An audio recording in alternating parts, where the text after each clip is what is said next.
Chicken biryani খেতে কে না ভালোবাসে, আর সেটা যদি খুব সহজেই বাড়িতেই রেস্টুরেন্টের মতো বানিয়ে নেওয়া যায় তাহলে তো কথাই নেই।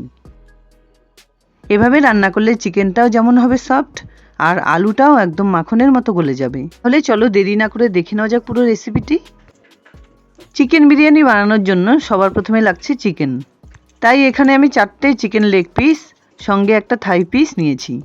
পরিষ্কার করে এগুলোকে ধুয়ে নেবার পর ছুরি দিয়ে স্লাইড করে একটু কেটে নিচ্ছি, যাতে এর ভেতরে খুব সহজেই তেল মশলা পৌঁছে যেতে পারে।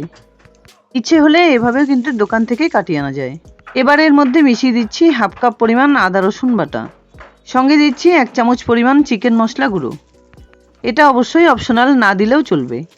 এর সঙ্গে এবার মিশিয়ে দিলাম 1 প্যাকেট বিরিয়ানি মশলা। এবার এর সঙ্গে দিয়ে দিচ্ছি 1 টেবিল স্পুন পরিমাণ ভিনিগার। এবার সব কিছু একসঙ্গে করে চিকেনগুলোকে খুব ভালোভাবে মেখে আধ ঘন্টা এভাবে রেখে দিতে হবে। যেহেতু আমি রান্নাটা কুকারে করে দেখাবো, তাই কুকারে পরিমাণ মতো তেল গরম করে অর্ধেক করে কেটে নেওয়া 3-4টা আলু দিয়ে দিলাম। একটু নুন হলুদ দিয়ে আলুগুলোকে খুব সুন্দর করে ভেজে তুলে নিচ্ছি। বিরিয়ানিতে আলু না হলে কিন্তু ঠিক জমে না, তাই আমি এখানে চন্দ্রমুখী আলু ব্যবহার করলাম, যেটা স্বাদে অতুলনীয় আর খুব তাড়াতাড়ি আলুগুলো সেদ্ধ হয়ে যায়। 250 গ্রাম পেঁয়াজ এভাবে পাতলা স্লাইস করে কেটে নিয়েছিলাম। এবার এই তেলে পেঁয়াজগুলো দিয়ে দিচ্ছি। খুব ভালোভাবে গোল্ডেন ব্রাউন কালার করে পেঁয়াজগুলোকে ভেজে নিচ্ছি। কিছুক্ষণ ভেজে নেবার পর এর থেকে অর্ধেকটা পরিমাণে পেঁয়াজ কুচি ঝাঁঝরি হাতা দিয়ে তুলে সাইড করে রাখলাম। এবার এর সঙ্গে ফোড়ন হিসেবে দিয়ে দিলাম 2টো শুকনো লঙ্কা, কয়েকটা গোটা গরম মশলা। ফোড়নের সুন্দর একটা গন্ধ বেরোলে এর সঙ্গে ম্যারিনেট করে রাখা চিকেন পিসগুলো মিশিয়ে দিলাম। এবার ফ্লেমটাকে লো টু মিডিয়ামে রেখে কন্টিনিউ এভাবে নাড়াচাড়া করে চিকেনগুলোকে খুব সুন্দর করে ভেজে নিতে হবে। ইচ্ছে হলে নিজেদের পছন্দ অনুযায়ী এখানে কিন্তু কিছুটা পরিমাণ ঘি ব্যবহার করতে পারো। সবসময় রান্নাতে আমার ঘি ব্যবহার করা একটু অসুবিধে আছে, তাই আমি এখানে সেটা অ্যাভয়েড করলাম। পরে সেটা কিছুটা পরিমাণ ব্যবহার করব। এবার আমি এর সঙ্গে মিশিয়ে দিচ্ছি 2টো মিডিয়াম সাইজের টমেটো কুচি, সঙ্গে দিচ্ছি পরিমাণ মতো নুন, 1 টিস্পুন হলুদ গুঁড়ো, 1 টিস্পুন জিরে গুঁড়ো, 1 টিস্পুন শুকনো লঙ্কা গুঁড়ো, 1 টিস্পুন কাশ্মীরি লঙ্কা গুঁড়ো। এর সঙ্গেই মিশিয়ে দিচ্ছি আগে থেকে ভেজে রাখা আলুগুলো। এবার খুব ভালোভাবে নাড়াচাড়া করে চিকেনগুলোকে খুব সুন্দর করে কষিয়ে নিতে হবে।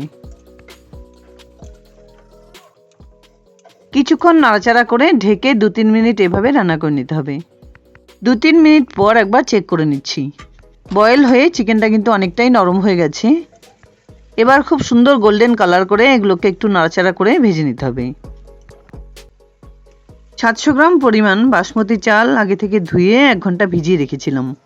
3-4 মিনিট ধরে চিকেনগুলোকে খুব সুন্দর গোল্ডেন কালার করে ভেজে নেবার পর জল ঝরিয়ে সমস্ত চালগুলো মিশিয়ে দিলাম। তার সঙ্গে 500 ml পরিমাণ জল মিশিয়ে দিলাম। চালের পরিমাণ বুঝে জলের ব্যবহার করতে হবে। খুব একটা বেশি হলে এবার কিন্তু বিরিয়ানিটা একটু নরম হয়ে যাবে। খুব ভালোভাবে জলের সঙ্গে চাল আর চিকেনগুলো নাড়াচাড়া করে ঢেকে একটা সিটি দিয়ে নেব। চাল চিকেন খুব সুন্দর করে চালের সঙ্গে মিশিয়ে নেবার পর তুলে রাখা পেঁয়াজ ভাজা বা বেরেস্তাটা সুন্দর করে মিশিয়ে দিলাম।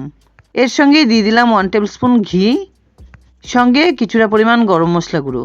এর উপর দিয়ে ছড়িয়ে দিচ্ছি একটুখানি চিনি, সঙ্গে 4-5টা কাঁচা লঙ্কা। এবার কুকারের ঢাকনা লাগিয়ে হাই ফ্লেমে একটা সিটি দিয়ে গ্যাস অফ করে দেব। কুকারে বিরিয়ানি বানাতে গেলে এই জিনিসটা অবশ্যই খেয়াল রাখতে হবে যেন একটার বেশি সিটি না দেওয়া হয়।